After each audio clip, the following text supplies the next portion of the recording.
untuk memiliki kesehatan dan pertumbuhan yang optimal. Unsur mineral itu seperti zat besi, zat kapur, klor, magnesium, zinc, iodium, kobalt, strontium, fosfor, dan sulfur. Ada 3 fungsi utama mineral. Yang pertama, sebagai komponen utama tubuh atau struktural elemen atau penyusun kerangka tulang, gigi, dan otot-otot. Kalsium, fosfor, magnesium, klorofium, dan silikon untuk pembentukan dan pertumbuhan gigi. Sedangkan fosfor untuk penyusunan protein jaringan. Yang kedua, sebagai elektrolit yang mengatur tekanan osmosis atau fluid balance, mengatur keseimbangan asam basa dan permeabilitas membran. Contohnya adalah natrium, kalium, klorin, kalsium, dan magnesium. Yang ketiga, sebagai aktivator atau terkait dalam peranan enzim dan hormon. Klasifikasi mineral. Berdasarkan jumlah kebutuhan dalam tubuh, mineral dapat dibedakan menjadi 2, yaitu makromineral dan mikromineral. Makromineral adalah mineral yang diperlukan tubuh dalam jumlah yang besar. Makroelemen itu meliputi kalium, kalsium, natrium, fosfor, magnesium, belerang, dan klor. Mikromineral yaitu mineral yang diperlukan tubuh dalam jumlah yang sedikit, misalnya besi, mangan, kobalt, molibdenum, dan selenium. Natrium, sumber, garam dapur, MSG, makanan laut. Fungsi natrium, menjaga keseimbangan asam basa di dalam tubuh, berperan dalam pengaturan kepekaan otot dan saraf,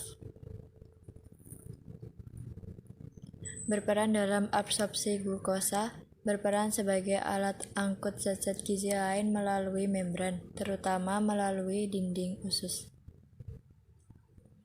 Akibat kelebihan natrium dapat menimbulkan keracunan yang dalam keadaan akut menyebabkan edema dan hipertensi. Hal ini dapat diatasi dengan banyak minum.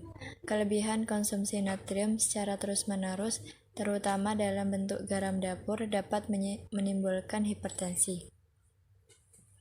Akibat kekurangan natrium, menyebabkan kejang, apatis, dan kehilangan nafsu makan. Kekurangan natrium dapat terjadi sesudah muntah, diare, keringat berlebihan, dan bila menjalankan diet yang sangat terbatas. Absorpsi dan metabolisme. Dalam usus halus masuk ke aliran darah, dibawa ke ginjal, disaring dan dikembalikan ke aliran darah. Kelebihan natrium dikeluarkan melalui urin dengan bantuan hormon aldosteron yang dikeluarkan oleh kelenjar adrenalin. Absorpsi dan ekskresi natrium. Natrium diabsorpsi secara aktif, membutuhkan energi. Natrium yang diabsorpsi dibawa oleh aliran darah dalam jumlah yang cukup untuk mempertahankan taraf natrium dalam darah. Kelebihan natrium yang jumlahnya mencapai 90-90% dari yang dikonsumsi dikeluarkan melalui urin. Pengeluaran natrium ini diatur oleh hormon aldosteron yang dikeluarkan kelenjar adrenal bila kadar natrium dalam darah menurun. Aldosteron merangsang ginjal untuk mengabsorpsi kembali natrium. Dalam keadaan normal, natrium yang dikeluarkan melalui urin sejajar dengan jumlah natrium yang dikonsumsi. Jumlah natrium dalam urin tinggi bila konsumsi tinggi dan sebaliknya. Kalsium.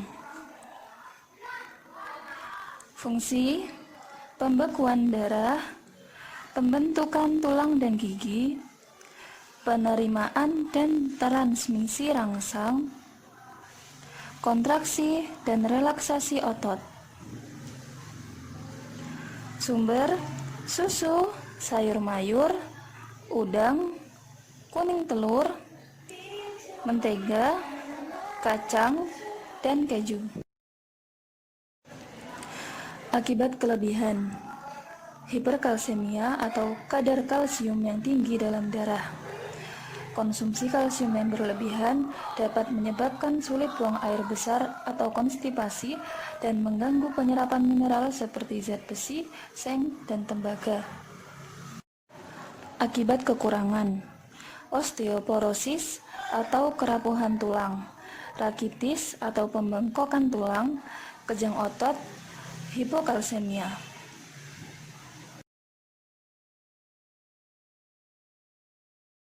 Fungsi kalsium di dalam tubuh manusia. Yang pertama, kalsium sebagai kofaktor aktivasi enzim. Yang kedua, kalsium sebagai kofaktor enzim trombokinase.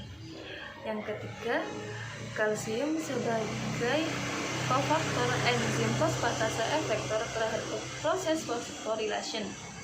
Yang terakhir, kalsium sebagai kofaktor terhadap trombokinase sebagai proses pembekuan darah.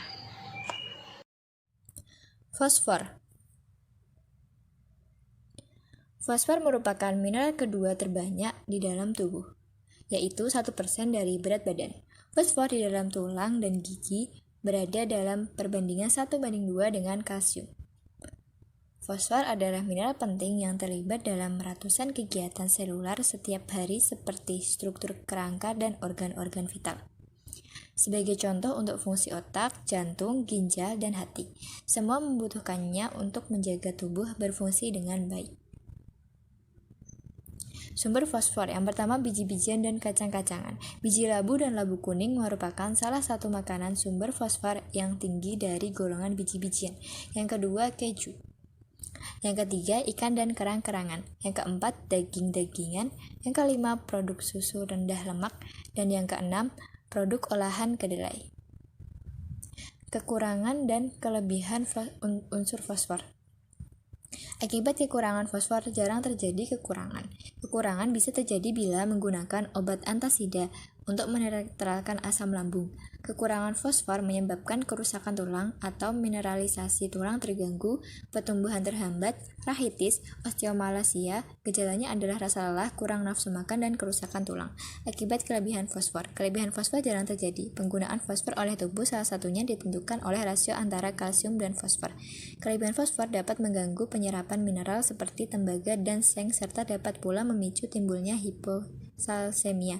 Bila kadar fosfor darah terlalu tinggi, ion fosfat akan mengikat kalsium sehingga menimbulkan kejang. Klor. Klor secara umum menjaga tekanan osmotik, asam basa, kadar air dalam tubuh, membantu asam klorida pada lambung, dan memelihara keseimbangan cairan elektrolit. Sumber: garam, dapur, ikan, dan makanan laut. Akibat kelebihan klor belum diketahui. Akibat kekurangan klor, dalam keadaan normal, kekurangan klor terjadi pada muntah-muntah, diare kronis, dan keringat berlebih. ASI mengandung lebih banyak klorida daripada susu sapi. Bila klorida tidak ditambahkan dalam pembuatan susu formula bayi, akan terjadi kekurangan klor yang dapat membawa kematian.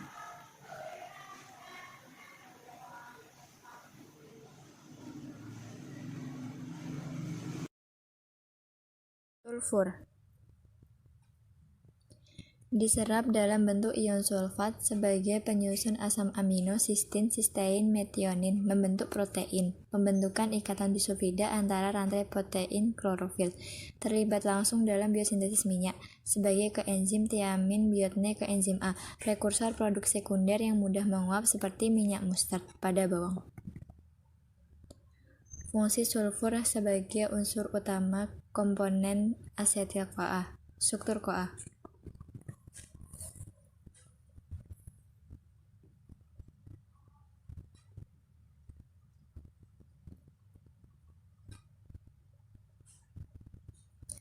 Koasetil bisa didapat dari oksidasi asam pirufat dengan reaksi dehidrogenasi dengan katalis kompleks pirufat dehidrogenase.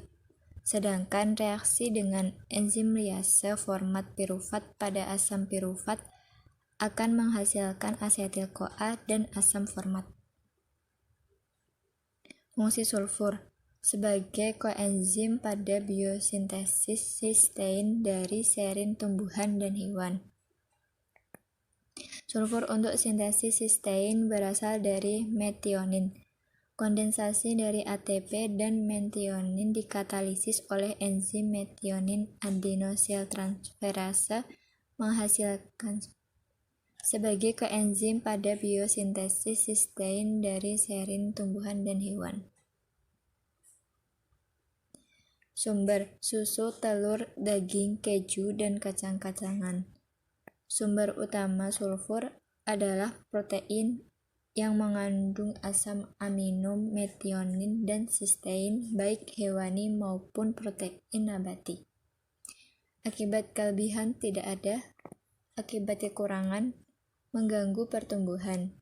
Kita tidak akan kekurangan sulfur bila makan cukup mengandung protein.